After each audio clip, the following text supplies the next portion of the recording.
We enter day 5 of protests in Los Angeles. About 700 U.S. Marines are now being activated. They just arrived in L.A. a short time ago, coming from their combat center 2 hours east in 29 Palms. President Trump has also doubled the number of National Guard troops in the L.A. area, now totaling around 4,000. The president says those moves are necessary for public safety. Violent demonstrations began on Friday after ICE officers carried out immigration raids there. We have seen more clashes between protesters and police. Last night, fireworks and flashbangs, you just saw them, were fired in that video.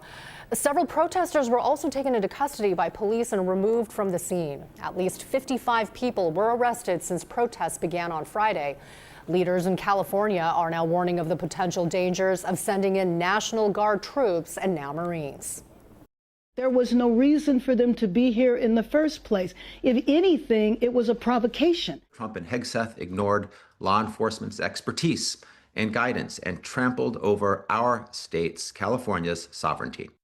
California filed a lawsuit yesterday against Trump and Defense Secretary Pete Hegseth over the activation of the California National Guard.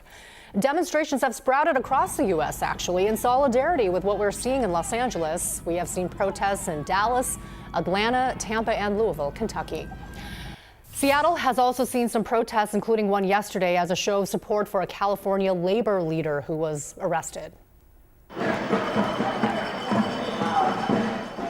David Huerta was taken into federal custody on Friday. He is accused of interfering as agents served a warrant at an LA business.